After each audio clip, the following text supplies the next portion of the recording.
تنحى يا حزن واهجر فؤادا توكل بجد. اگر کن صورتوں میں روزہ نہیں رکھ سکتے، مریض کو اپنی جان کی ہلاکت کا خوف ہو، جو ضعیف ہو جاتے ہیں نا جن سے روزہ نہیں رکھا جاتا،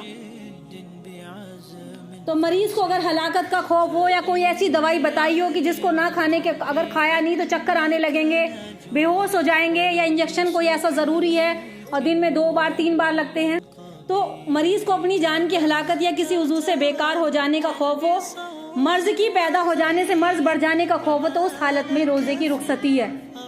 اگر سفر ہو، شرعی مسافر کے لیے حالت سفر میں روزہ نہ رکھنا جائز ہے. اگر کہیں سفر پہ ہم جا رہے ہیں، دیکھو سفر میں اکثر جانے سے کیا ہوتی ہے، پیاس لگتی ہے، کھانا نہیں کھا پاتا بندہ، کھانے کے بغیر رکا رہے گا، لیکن کیا ہوگا، پیاس کی شدت کی وجہ سے روزہ مشکل پڑ جائے گا.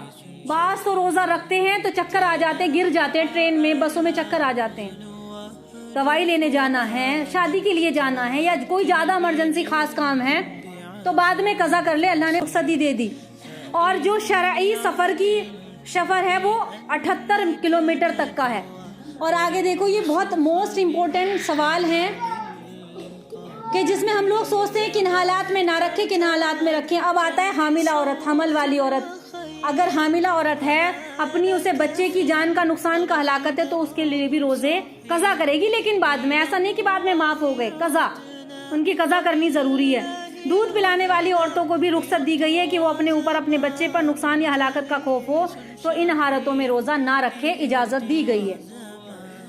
بھوک اور پیاس، اپنی سخت بھوک اور پیاس کا لگنا، ایسی ہلاکت کی جان کا خوف ہو جائے تو بھی وہ روزہ نہ رکھے. ایسا بوڑھا یا ایسا ضعیف جو بڑھاپے سے ضعیف اور کمزور ہو گیا ہو، روزہ رکھنے پر قادر نہ ہو، تو وہ فدیہ کر دے، وہ روزے نہ رکھے. اللہ نے رخصت دی ہے. جتنے رکھے جا سکتے ہیں وہ رکھو، جتنے نہیں ہیں تو اللہ کی طرف سے اس چیز پر ملامت نہ کرو، کیونکہ یہ سارے احکام اللہ کی طرف سے، اللہ نے خود ہی سوچا ہے کہ ہمارے بندوں کے لیے کیا بہترائی ہے. تراویح کی نماز. حدیث: جو شخص رمضان مبارک کی راتوں کو ایمان اور اخلاص کے ساتھ عبادت کرتا ہے تو اس کے سب پچھلے گناہ معاف کر دیے جائیں گے. رمضان مبارک میں ایک امتیازی عبادت کیا ہے؟ تراویح کی نماز ہے. اس کے بغیر سمجھو رمضان بھی ادھورا لگتا ہے جب رات کو تراویح نہیں پڑھتے. تو خواتین کتنی ایسی ہیں، دیکھو دین کا جذبہ پیدا کرو.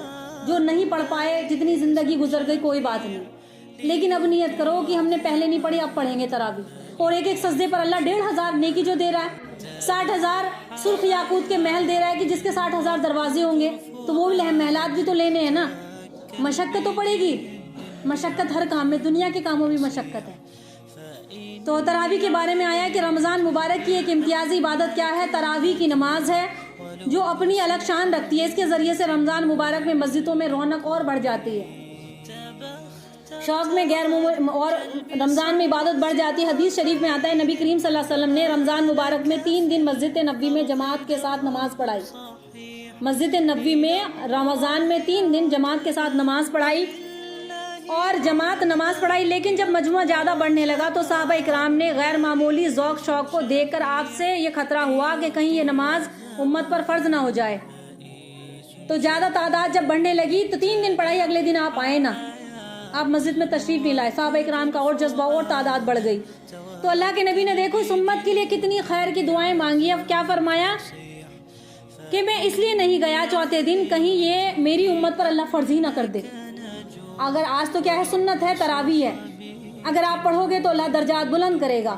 کسی عذری کی وجہ سے چھوٹ گئے تو حالانکہ بغیر کسی عذری کے چھوڑنا بھی نہیں چاہیے. پورے قرآن مجید سننے کا الگ ثواب ہے اور تراویح پڑھنے کا الگ ثواب ہے. تو کیا فرمایا کہ میری امت پر یہ فرض نہ ہو جائے، پھر میری امت سے کہیں یہ بوجھ اس کا اٹھا نہ پائے، کیونکہ عبادت میں ظاہر سی بات ہے بھائی مشقت ہوتی ہے. مسواک آپ کو کتنی پسند تھی؟ تو مسواک بھی اللہ کے نبی کو اتنی پسندیدہ تھی. اس کے بارے میں بھی حدیث مبارکہ ہے کہ اللہ کے نبی نے فرمایا کہ اگر مجھے مسواک اتنی پسند ہے، اگر میری امت پر مشقت کا خوف نہ ہو تو تم اس کو بھی